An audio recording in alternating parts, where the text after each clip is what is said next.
मैं अरविंद बनवाल अपने YouTube channel study league by Arvind sir के सभी बच्चों को हार्दिक शुभकामनाएं। आज अपने इस वीडियो में मैथ का टॉपिक घनमूल लेकर आ रहा हूँ। इसे आप ध्यान से समझें तथा इसमें जो भी बातें न समझ में आए उसे आप कमेंट करें और इसे लाइक तथा सब्सक्राइब और शेयर करना न भूलें। तो टॉपिक हमारा घन तथा घनमूल, cube and cube root. Cube and cube root. तो घन किसे कहते हैं?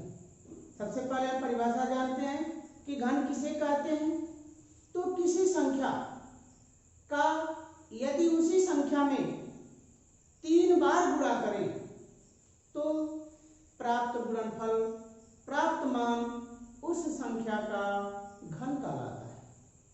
जैसे परिभाषा हमारी, किसी संख्या का उसी संख्या से 3 बार गुणा करने पर जो मान प्राप्त होता है उसे उस संख्या का घन कहते हैं। जैसे यदि हमको 2 का घन ज्ञात करना हो तो घन को प्रदर्शित करने के लिए हमेशा उस संख्या की हम घात 3 लिखते हैं।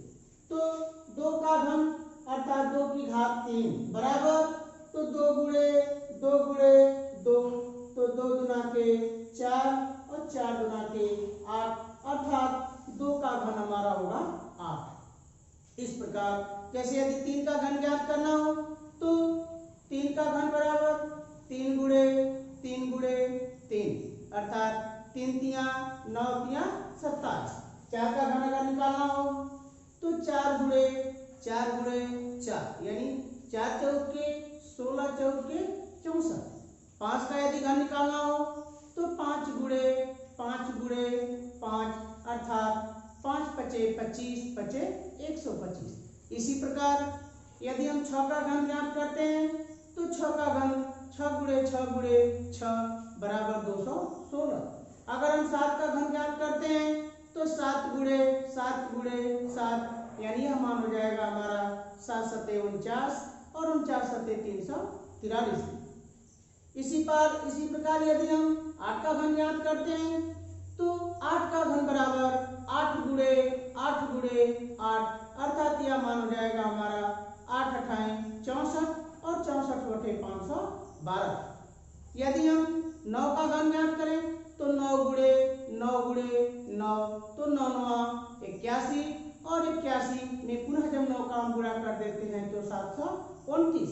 10 का यदि हम घन ज्ञात करते हैं तो 10 गुणे 10, अर्थात 10 दाम में 100 और 100 दाम में 1000। इस प्रकार हम किसी संख्या का घन यदि हमें ज्ञात करना है तो उस संख्या का हम 3 बार गुणा करके उसका घन प्राप्त करते हैं।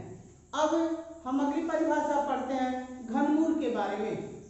घनमूल, क्यूब रूट। तो किसी संख्या का घनमूल वह संख्या है जिसका घन करने पर मूल संख्या प्राप्त हो जाती है। यानी किसी संख्या का घनमूल, जैसे मान लेते हैं अभी पढ़ा गया कि 2 का घन बराबर 8, यानी 8 का घनमूल वह संख्या होगी जिसका कि घन करने पर मान मूल संख्या अर्थात 8 प्राप्त हो। तो 8 का घनमूल हो जाएगा हमारा 2। इसे हम कड़ी लिख करके और उसके ऊपर बाएं तरफ कोने में 3 लिख देते हैं, यह हमारा घनमूल का संकेत होता है। यदि यह 3 नहीं लिखते तो हमारा वर्गमूल का संकेत होता है। तो घनमूल 8 बराबर 2। इसी प्रकार घनमूल 27 बराबर 3। घनमूल 4 का जैसे 64 है घन, तो घनमूल 64 बराबर 4। इस प्रकार हम दी गई संख्याओं का घनमूल ज्ञात करते हैं। किसी संख्या का घनमूल यदि पूछा जाए तो सबसे पहले उस संख्या का हम गुणनखंड करते हैं और प्राप्त गुणनखंडों को त्रिक का 3 संख्याओं का एक मान हम एक साथ लेते हैं तो त्रिक बनाते हैं। सभी गुणनखंडों का हम त्रिक बनाते हैं, जितने भी अभाज्य गुणनखंड उससे प्राप्त होते हैं। जब हम त्रिक बना लेते हैं तो प्रत्येक त्रिक से, प्रत्येक ट्रिपल नंबर से हम एक संख्या उससे लेते हैं। प्रत्येक त्रिक से एक संख्या लेते हैं जितनी त्रिक संख्याएं हमको प्राप्त होती हैं उन सभी अभाज्यों का हम गुणा कर देते हैं तो प्राप्त मान हमारा उस दी गई संख्या का घनमूल होता है। इस प्रकार हम घनमूल ज्ञात करते हैं। और हमारा जैसा कि अभी घनमूल तथा घन की परिभाषा पढ़ी गई, अब हम घनमूल ज्ञात करते हैं। तो प्रश्न हमारा है 2744 का घनमूल ज्ञात कीजिए। तो नियम आपको बताया गया कि किसी भी संख्या का घनमूल ज्ञात करने के लिए सबसे पहले उस संख्या का हम अभाज्य गुणनखंड करते हैं। तो 2744 का हम अभाज्य गुणनखंड करते हैं।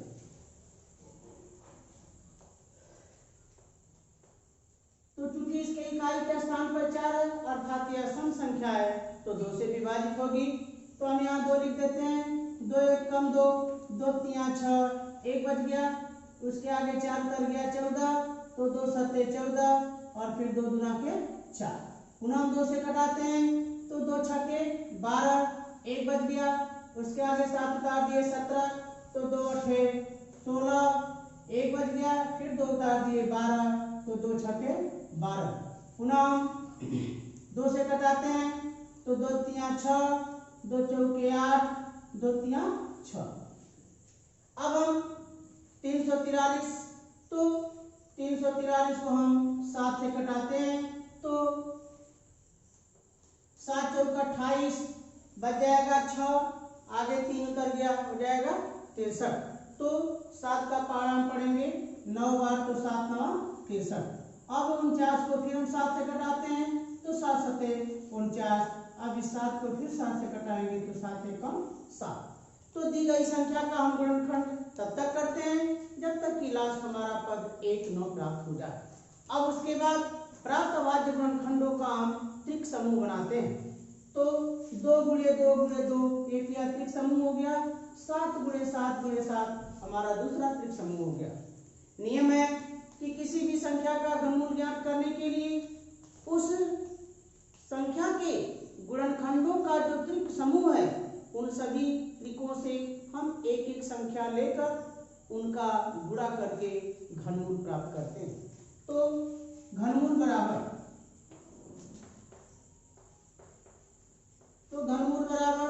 2 × 7, तो 2 7 14। इस प्रकार हम किसी दी गई संख्या का गुणनखंड करके घनमूल प्राप्त करते हैं। अब हमारा अगला प्रश्न कि 2096 में किस छोटी से छोटी संख्या का भाग दें कि भागफल पूर्ण घन बन जाए। यानी हमें यह बताना है कि 2096 में कौन सी ऐसी छोटी संख्या है जिससे भाग दिया जाए कि प्राप्त भागफल हमारा पूर्ण घन हो जाए। तो इसके लिए भी भागफल पूर्ण घन हो जाए या लघुत्तम संख्या से गुणा करने पर गुणनफल पूर्ण घन हो जाए, दोनों परिस्थितियों में हम हमेशा दी गई संख्या का अभाज्य गुणनखंड करते हैं। तो 2096 का हम अभाज्य गुणनखंड करते हैं। 2096, तो 2 यहाँ लिख दिया गया। 2 1 कम 2, 0 में भाग ले गए, 0 बार भाग ले गए। फिर 2 4 8, 1 बच गया। 6 उतार दिए 16, 2 8 16। फिर 2 से कटाएंगे तो 2 5 10, 2 दूना के 4, 2 4 8। पुनः 2 से कटाएंगे तो 2 दूना के 4, 1 बच गया। आगे 2 उतार दिए 12, तो 2 6 12, फिर 2 दूना के 4।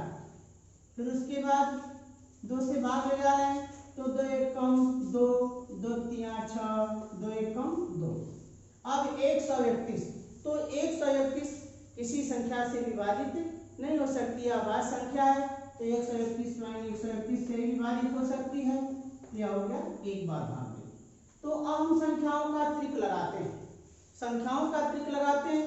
त्रिक लगाने के बाद जिन संख्याओं का त्रिक न प्राप्त हो तो वे सभी संख्याएं, जिनका त्रिक न प्राप्त हो उन सभी संख्याओं का गुणनफल से प्राप्त संख्या ही अभिष्ट ऐसी संख्या होगी जिससे यदि दी गई मूल संख्या में भाग दें तो जो हमारा भागफल होगा वह पूर्ण घन प्राप्त होगा या पूर्ण घन बन जाएगा।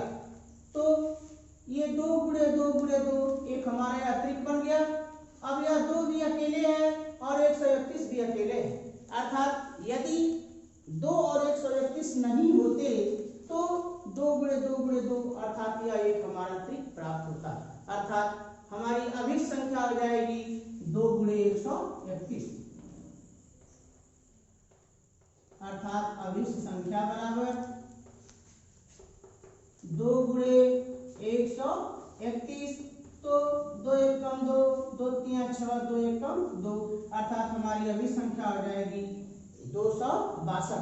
यानी 2096 में हम जब 262 से भाग देंगे तो प्राप्त भागफल हमारा पूर्ण घन होगा।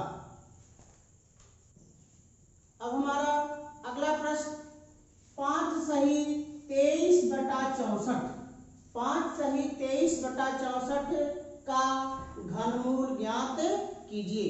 तो जब मिश्र भिन्न के रूप में संख्या दी जाती है तो सबसे पहले हम उसे इम्प्रॉपर यानी उचित भिन्न को जो है परिवर्तित करते हैं, अर्थात जो पूर्णांक होता है मिश्र भिन्न का उसे हम हटाते हैं। हटाने के लिए क्या है नियम हमारा कि हम पूर्णांक में हर से गुणा करते हैं, गुणनफल जो प्राप्त होता है उसमें अंश को जोड़कर हम संपूर्ण भिन्न का अंश बनाते हैं और जो हर होता है वो हर रहता है।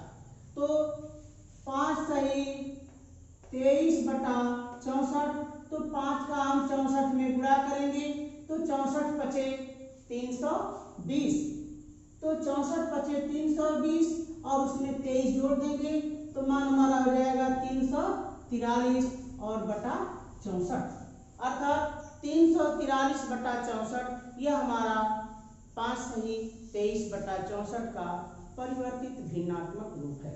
अब इस भिन्न में 343/64 में केवल अंश और हर है, तो जब अंश हर के रूप में भिन्न दी हो उसका घनमूल ज्ञात करना हो तो हम अंश का और हर का दोनों का अलग अलग घनमूल ज्ञात करके पुनः अंश और हर के रूप में परिवर्तित करते हैं। तो 343 का हम करते हैं गुणनखंड, तो 343 का 7 से कटाएंगे तो 7 चौक 28, 6 बच गया, 3 उतार दिए 63, तो 7 9 63, पुनः इसको हम 7 से भाग देंगे तो 7 7 49, फिर 7 से भाग देंगे तो 7 एकम 7, अर्थात इसका मान हो गया हमारा घनमूल बराबर 7। एक त्रिक हमारा बना 7 गुणे 7 गुणे 7 का तो घनमूल हो गया इसका 7।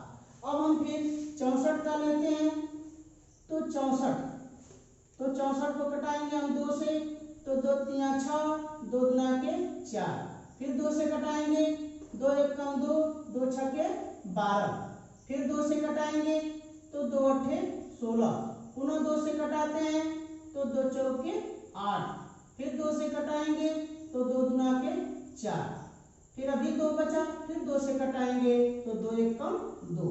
इस प्रकार यह हमारा इसका बाह्य गुणनखंड हुआ। अब हम त्रिक बनाते हैं तो 2 गुणे 2 गुणे 2 का एक त्रिक और 2 गुणे 2 का एक त्रिक, तो इसका घनमूल हो जाएगा हमारा 2 गुणे 2, एक त्रिक से एक इससे 2 लेंगे और इससे 2 लेंगे तो 2 दूना के 4, तो हमारा अभिष्ट घनमूल हो गया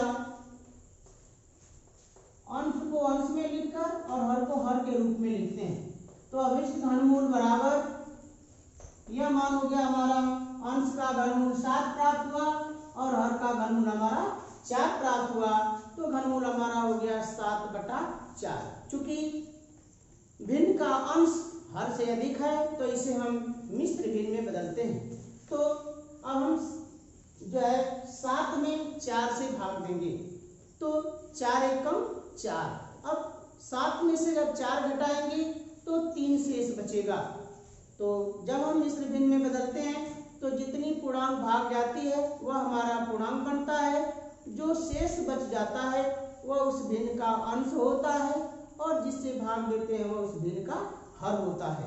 तो यह मान जाएगा हमारा 1 सही 3/4। तो 5 सही 23/64 का घनमूल हमारा प्राप्त हुआ 1 सही 3/4। तो जब भिन्न संबंधी प्रश्न दिए हों उनका घनमूल ज्ञात करने के लिए तो इस प्रकार हम ज्ञात करते हैं। अंश का एक बार लेते हैं, हर का दूसरी बार लेते हैं, पुनः उसे अंश और हर के रूप में बदलकर हम घनमूल प्राप्त करते हैं। अब हमारा अगला प्रश्न 5.832 का घनमूल ज्ञात कीजिए। तो जब दशमलव के रूप में संख्या दी गई हो और उसका घनमूल पूछा जाए तो हम क्या करते हैं। तो दशमलव के रूप में दी गई संख्या को सबसे पहले हम दशमलव का चिन्ह हटाते हैं।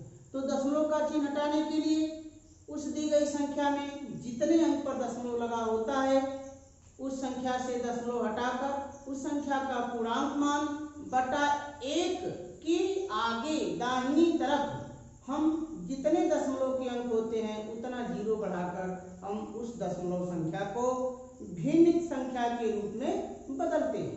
और जब भिन्न संख्या के रूप में हम बदल लेते हैं तो अंश का घनमूल अलग और हर का घनमूल अलग, दोनों का अलग अलग घनमूल निकालकर पुनः हम अंश में हर से भाग देकर उसे दशमलव में बदल देते हैं। यह हमारा दिए गए दशमलव के मान को घनमूल निकालने का तरीका। तो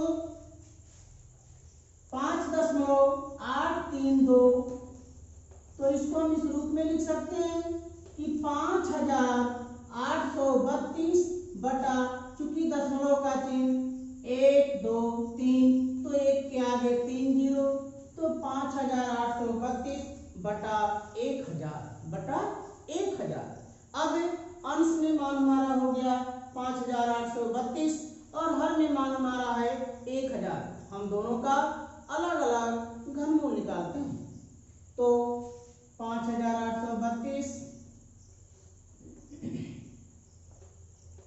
का जब हम खंड करते हैं तो 2 दूना के 4, 1 बच गया 8 उतर गया 18, दोनों 18, पुनः 2 1 कम 2, 1 बच गया आगे 2 उतार दिए 12, 2 छक्के 12, फिर 2 से घटाते हैं तो 2 1 कम 2, 2 चौके 8, 1 के आगे 1 पड़ गया 11, 2 पच्चे 10 और पुनः 2 अठे 16, फिर 2 से घटाएंगे 2 सत्ते 14, 2 दूना के 4, 2 नवा 18। अब फिर हम 3 से घटाएंगे तो 3 दूना के 6, 1 बच गया 2 उतर गया 12, 3 चौके 12, 3 तिया 9, फिर 3 से घटाएंगे तो 3 अठे 24, 3 एकम 3, फिर 3 से घटाएंगे हम तो 3 दूना के 6, 2 बच गया 2 के आगे 1 उतार दिए 21, तो 3 सत्ते 21। अब पुनः 27 को घटाना है तो 27 में 3 से भाग जा सकती है, तो 3 से भाग ले जाएंगे तो 3 नवा 27। अब पुनः 9 में 3 से भाग ले जाएंगे तो 3 तिया 9, फिर 3 में 3 से भाग ले जाएंगे तो 3 एकम 3। इस प्रकार हमारा खंड हुआ। अब इसको हम त्रिक समूह में व्यक्त करते हैं। तो 2 गुणे 2 गुणे 2 एक साथ, 3 गुणे 3 गुणे 3 एक साथ और पुनः 3 गुणे 3 एक साथ, 3 गुणे 3 गुणे 3 एक साथ। अब जितने त्रिक समूह हैं उन सभी त्रिक समूहों से एक एक संख्या हम लेकर उनका गुणा करते हैं। तो हर का अंश का घनमूल, ये हमारा अंश का घनमूल है। तो 2 गुणे 3 गुणे 3 तो 2 तिया 6, 6 तिया 18, यानी अंश का घनमूल हमारा हो गया 18। अब उसके बाद हर, तो हर में मान हमारा है 1000, तो 1000 का हम खंड करते हैं 1000, 2 से घटाएंगे 2 पच्चे 10, 0 0, पुनः 2 से घटाएंगे 2 दूना के 4, 1 बच गया आगे 0 उतार दिए 10, 2 पच्चे 10 0, फिर 2 से घटाएंगे तो 2 2 1 कम 2, 2 दूना के 4, 2 पच्चे 10, यह हो गया 125। पुनः 5 से घटाएंगे हम तो 5 दूना के 10, 2 बच गया आगे 5 उतार दिए 5 पच्चे 25, फिर 5 से घटाएंगे तो 5 पच्चे 25, फिर 5 से घटाएंगे तो 5 एकम 5, तो तो यह हमारा हो गया घनमूल बराबर, अब इसका भी हम त्रिक लगाएंगे। तो एक त्रिक हमारा हो गया 2 गुणे 2 गुणे 2 का, और दूसरा त्रिक हमारा हुआ 5 गुणे 5 गुणे 5 का। तो घनमूल हमारा हो जाएगा 2 गुणे 5 यानी 2 पचे 10। तो हर का घनमूल हमारा हो गया 10। अब अभिष्ट घनमूल, तो अभिष्ट घनमूल बराबर अभिष्ट घनमूल बराबर, तो अभिष्ट घनमूल अंश का मान हमारा है 18 और हर का मान हमारा है 10। तो यह हो गया 18/10। अब 10 से जब भाग देना है तो अंश के मान में एक अंक पर दशमलव लग जाएगा। तो यह मान हो जाएगा हमारा 1.8। अर्थात हम कह सकते हैं कि 5.832 का घनमूल हमारा 1.8 होगा। अब हमारा अगला प्रश्न, एक पेटी में 216 आम घन के रूप में सजाकर रखे गए हैं। ज्ञात कीजिए कि पेटी में आम की कितनी तहें हैं। तो जब घन के रूप में सजाकर रखे गए अर्थात लंबाई, चौड़ाई और ऊंचाई तीनों समान होंगी, ये घन की परिभाषा है। तो इस 216 को समान लंबाई में समान गिनती, चौड़ाई में समान गिनती और ऊंचाई में भी समान गिनती, अर्थात तीनों परिस्थितियों में गिनती समान है। तो ऐसी परिस्थिति में हम हमेशा घनमूल ज्ञात करते हैं। तो 216 का हम घनमूल ज्ञात करेंगे।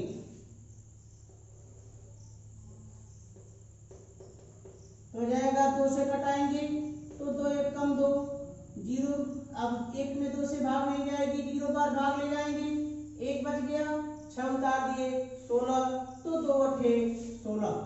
फिर हम 2 से कटाएंगे तो 2 पचे 10, 2 चौके 8।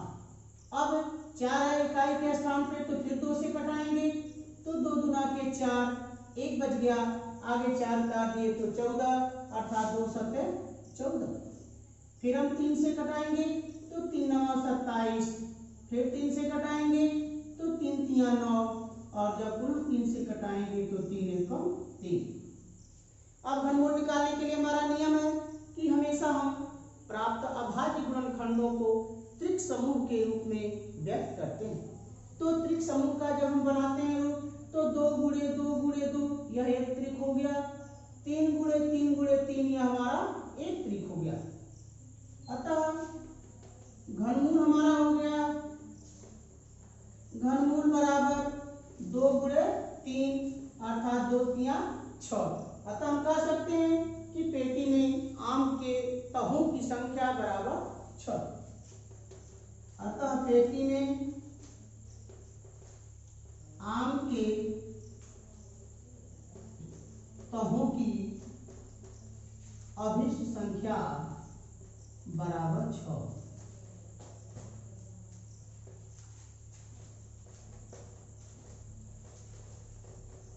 इस प्रकार ऐसे दिए गए प्रश्नों को हम सरल करते हैं। अब हमारा अगला प्रश्न, यक्ष का मान ज्ञात कीजिए। प्रश्न हमारा है 10 की घात 3 धन यक्ष के घात 3 बराबर 1 की घात 3 धन 12 की घात 3, अर्थात 10 to the power 3 plus x power 3 is equal to 1 power 3 plus 12 power 3। अब इस दिए गए समीकरण को हल करके यक्ष का हमें मान प्राप्त करना है। तो ये 10 पावर 3, तो इसका मान, तो 10 की घात 3 का मान 10 गुणे 10 गुणे 10, अर्थात 10 दाम में 100 और 100 दाम में 1000। तो यह मान हो जाएगा हमारा 1000 धन यक्ष की घात 3 और 1 की घात 3 का मान 1। अब 12 की घात 3, तो 12 गुणे 12 गुणे 12, यह मान हो जाएगा हमारा 1728 अर्थात 1728।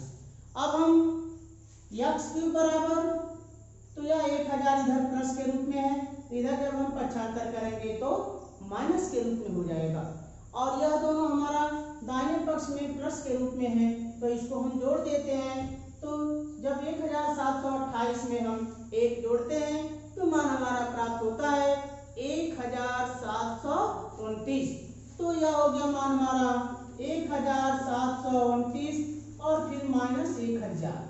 तो अब जब हम घटा देते हैं तो मान हमारा 9 में से 0 घट गया 9, 2 में से 0 2, 7 में से 0 7 और 1 से 1 कट गया, अर्थात x क्यूब का मान हमारा हो गया 729। तो x बराबर क्या हो जाएगा? तो x बराबर हो जाएगा घनमूल 729।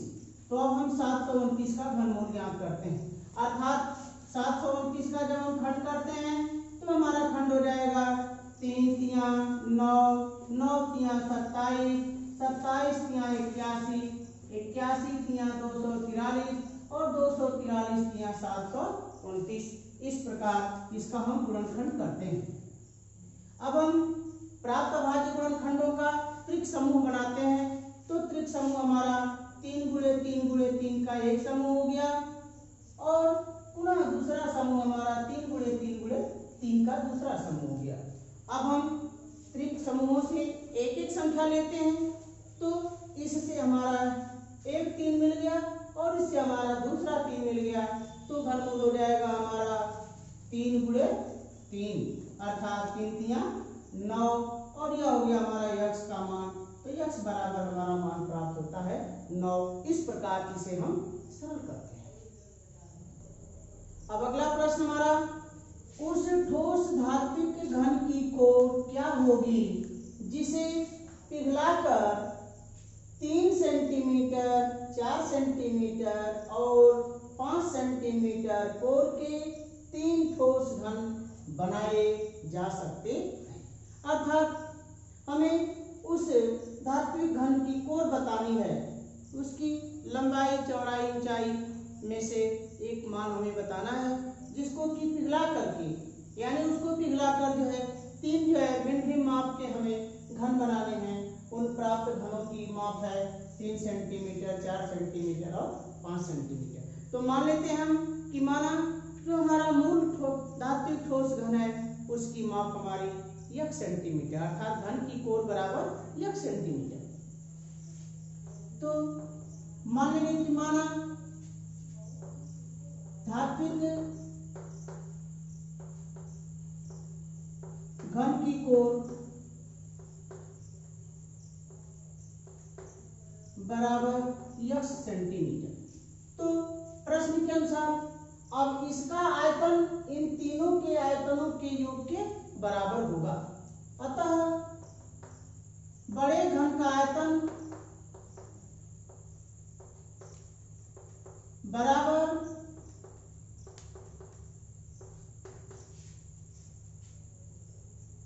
तीनों छोटे घनों के आयतनों का योग।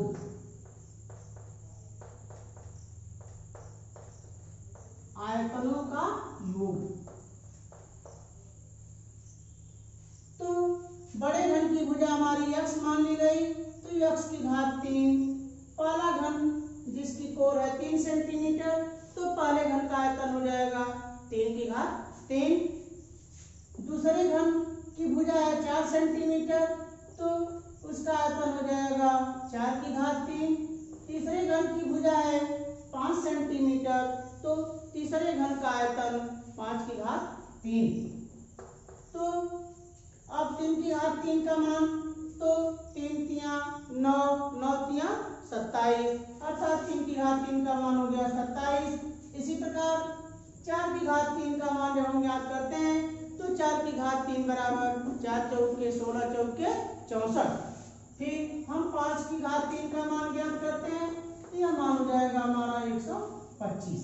अब हम तीनों मानों को जोड़ते हैं तो 7 4 11, 11 और 5 16 को 6 हासिल 1, 2 1 3, 6 3 9, 9 2 11 को 1 हासिल 1, एक और एक 2, अर्थात x की घात 3 बराबर 216। तो x बराबर मान हो जाएगा हमारा घनमूल 216। तो घनमूल अर्थात 216 का हम अभाज्य गुणनखंड करते हैं। तो अभाज्य गुणनखंड 2 दूना के 4, दूना के 8, 3 24, 3 72 और 72 3 216। इस प्रकार हम इसका गुणनखंड करते हैं। तो जब हम त्रिक लेते हैं तो 2 गुणे 2 गुणे 2 और दूसरा त्रिक हमारा हो जाता है 3 गुणे 3 गुणे 3। तो अब यह हमारा मान 2 गुणे 2 गुणे 2 से त्रिक का मान 1 2 और इससे हमारा 3, तो 2 गुणे 3 अर्थात 2 3 6। अतः हम कह सकते हैं कि अभिष्ट ठोस घन की हमारी कोर हो जाएगी 6 सेंटीमीटर। अतः धात्विक घन की कोर बराबर 6 सेंटीमीटर। 6 सेंटीमीटर। इस प्रकार हम इसे सरल करते हैं।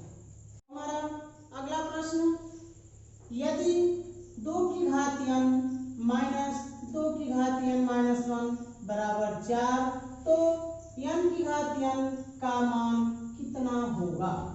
तो प्रश्न हमारा है कि 2 की घात n ऋण 2 की घात n माइनस 1 बराबर 4। अब इसे हम 2 की घात n, जैसा कि हम पढ़ते हैं 2 गुणे 2 2 का वर्ग, 2 गुणे 2 गुणे 2 तो 2 का घन। तो 2 की घात अगर 3 कहीं हमें मिलती है तो इसे अगर हम और इसका रूपांतरित रूप ज्ञात करते हैं तो 2 की घात 3 को हम लिख सकते हैं कि 2 गुणे 2 की घात 2, अर्थात उस 3 में से अगर हम एक घात कम करते हैं तो अकेले एक अंक हमारा 2 हो जाता है। उसी प्रकार 2 की घात n, तो इसको हम लिख सकते हैं कि 2 गुणे 2 की घात n माइनस 1 और यह मान हमारा 2 की घात n माइनस 1 बराबर 4। अब 2 की घात n माइनस 1 दोनों में है हमारा, तो 2 की घात n माइनस 1 जब हम कॉमन करते हैं या इसको दूसरे शब्दों में इस तरह से हम हल कर लेते हैं कि यदि हम मान लें कि 2 की घात n माइनस 1, 2 की घात n माइनस 1 के स्थान पे यक्ष, 2 की घात n माइनस 1 के स्थान पर यक्ष, तो मानते हैं कि माना 2 की घात n माइनस 1 बराबर यक्ष। अतः मान हो जाएगा हमारा 2x, ये हो गया 2x माइनस यक्ष और बराबर ये 4। तो 2x में से जब हम यक्ष घटाते हैं, जब हम 2x में से यक्ष घटाते हैं तो मान हमारा यक्ष प्राप्त होता है। तो यह हो जाएगा हमारा यक्ष बराबर 4। अब चूंकि हम यक्ष माने हैं कि यक्ष का मान क्या है, तो 2 की घात n माइनस 1 है। तो यह तो चूंकि समझने के लिए ऐसे किया गया, वास्तविक मान हमारा 2 की घात n माइनस 1 के पदों में है, तो यक्ष के स्थान पे हम लिख देंगे 2 की घात n माइनस 1। अब इस 4 को भी हम 2 की घात के रूप में व्यवस्थित करते हैं, तो 4, तो 2 गुना की 4, तो 4 को हम लिख सकते हैं कि 2 की घात 2, तो यह हो जाएगा मान हमारा 2 की घात 2। अब 2 की घात n माइनस 1, तो इसका आधार 2 है और घात n माइनस 1 है। अब दाहिने पक्ष में 2 की घात 2, तो इसका आधार 2 है और घातांक भी 2 है और यह मान बराबर है, अर्थात दोनों मान बराबर हैं, आधार भी दोनों के समान है। तो जब ऐसी परिस्थिति कि 2 ऐसी राशियां जिनके मान समान हो और आधार भी समान हो, तो घातें भी समान होती हैं। तो घातों की तुलना करने पर, घातों की तुलना करने पर